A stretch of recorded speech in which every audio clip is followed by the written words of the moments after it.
말씀 예배가 시작됩니다.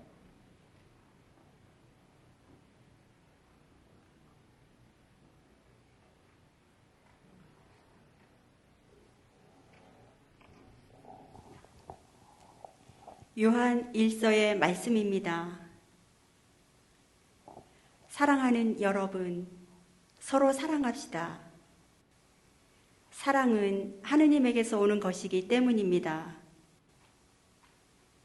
사랑하는 이는 모두 하느님에게서 태어났으며 하느님을 압니다. 사랑하지 않는 사람은 하느님을 알지 못합니다. 하느님은 사랑이시기 때문입니다. 하느님의 사랑은 우리에게 이렇게 나타났습니다. 곧 하느님께서 당신의 외아드님을 세상에 보내시어 우리가 그분을 통하여 살게 해주셨습니다. 그 사랑은 이렇습니다. 우리가 하느님을 사랑한 것이 아니라 그분께서 우리를 사랑하시어 당신의 아드님을 우리 죄를 위한 속죄 제물로 보내주신 것입니다.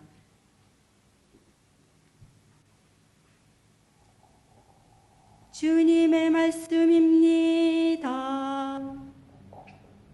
하느님 감사합니다.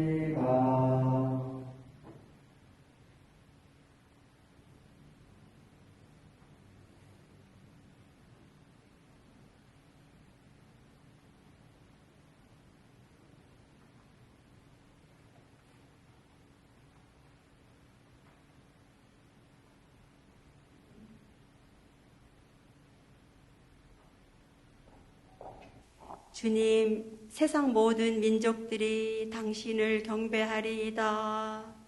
주님, 세상 모든 민족들이 당신을 경배하리이다. 하느님, 당신의 공정을 임금에게, 당신의 정의를 임금의 아들에게 베푸소서. 그가 당신 백성을 정의로, 가련한 이들을 공정으로 다스리게 하소서. 주님, 세상 모든 민족들이 당신을 경배하리이다. 산들은 백성에게 평화를, 언덕들은 정의를 가져오게 하소서. 그가 가련한 백성의 권리를 보살피고 불쌍한 이에게 도움을 베풀게 하소서. 주님, 세상 모든 민족들이 당신을 경배하리이다. 저 달이 달 그때까지 정의와 큰 평화가 그의 시대에 꽃피게 하소서. 그가 바다에서 바다까지, 강에서 땅끝까지 다스리게 하소서. 주님, 세상 모든 민족들이 당신을 경배하리이다.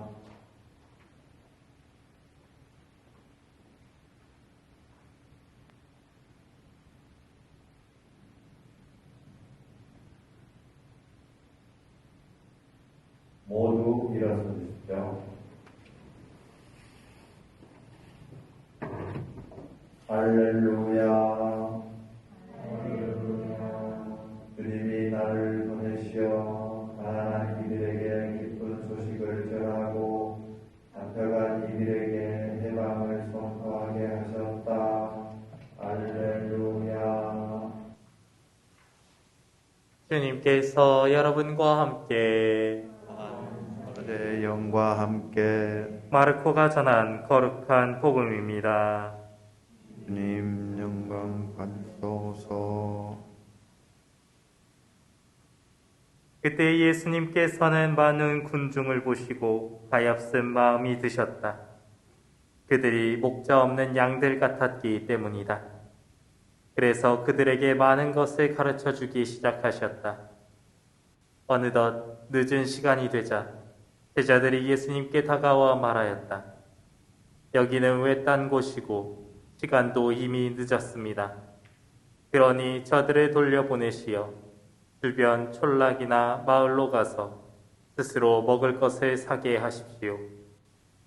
예수님께서 너희가 그들에게 먹을 것을 주어라 하고 이르시니 제자들은 그러면 저희가 가서 빵을 200데나리오너치나 사다가 그들을 먹이라는 말씀입니까? 하고 물었다. 예수님께서 그들에게 너희에게 빵이 몇 개나 있느냐? 가서 보아라 하고 이르셨다. 그들이 알아보고서 빵 5개 그리고 물고기 2마리가 있습니다 하고 대답하였다. 예수님께서는 제자들에게 명령하시어 모두 푸른 풀밭에 한 무리씩 어울려 자리 잡게 하셨다. 그래서 사람들은 100명씩 또는 50명씩 때를 지어 자리를 잡았다. 예수님께서는 빵 5개와 물고기 2마리를 손에 들고 하늘을 우러러 찬미를 드리신 다음 빵을 떼어 제자들에게 주시며 사람들에게 나누어 주도록 하셨다. 물고기 2마리도 모든 사람에게 나누어 주셨다. 사람들은 모두 배불리 먹었다. 그리고 남은 빵 조각과 물고기를 모으니 12광주리에 가득 찼다. 빵을 먹은 사람은 장정만도 5,000명이었다.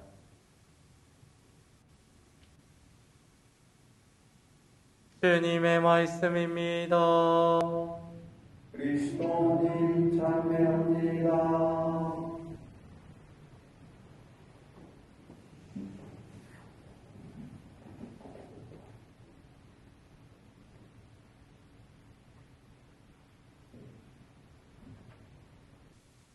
참매 예수님, 예수님, 사랑합니다.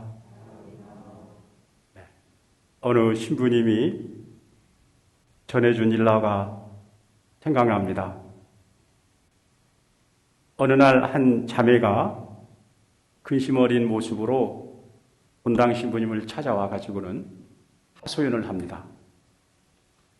그 내용은 글쎄 남편이 너무나 화도 잘 내고 불평불만이 심해서 더 이상 이제는 도저히 같이 살 수 없다. 그런 하소연입니다.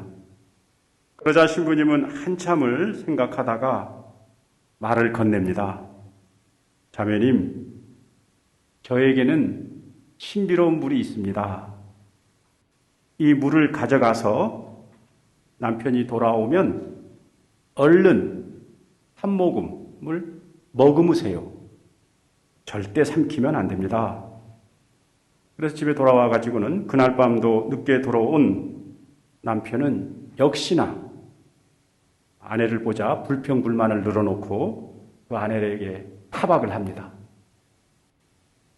이에 자매님은 전과 같으면 바로 그냥 대들면서 화를 낼 텐데 꾹 참고는 대신에 어떻게 합니까?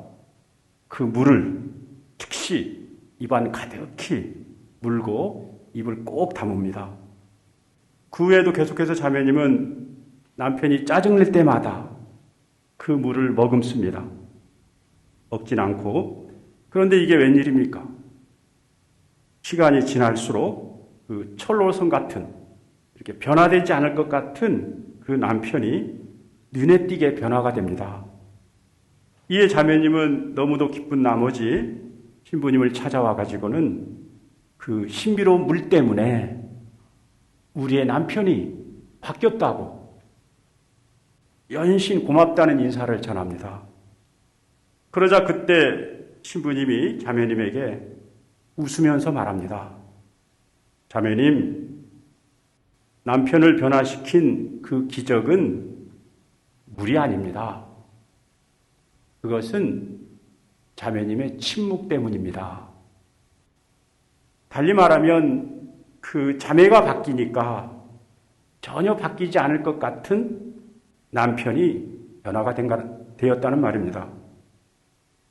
이처럼 이 기적은 어느 날 갑자기 하늘에서 뚝 떨어지는 그런 놀라운 사건이 아닙니다.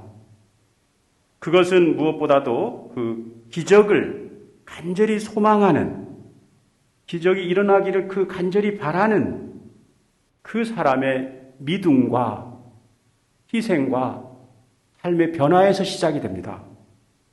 오늘 복음에서 전해주는 오병이어의 기적이 그 사실을 확인해 줍니다. 예수님께서는 군중들을 보자 어떤 마음이 들었다고 했습니까? 가엾은 마음이 들어서 기적을 베풀어 주셨다고 했습니다. 그런데 예수님께서 보여주신 그 기적은 엄밀히 보면 한 어린아이가 자신이 먹으려고 소지하고 있던 그 보잘것없는 양식, 그 양식을 이웃을 위해서 기꺼이 내어놓는 데서 시작이 된 겁니다. 예수님께서는 그 아이가 예수님 당신을 믿고 자신의 가장 소중한 것마저도 기꺼이 내어놓는 그 희생을 보시고 당신의 권능으로 그곳에 있는 모든 사람을 배불리 먹이는 기적을 베푸신 겁니다.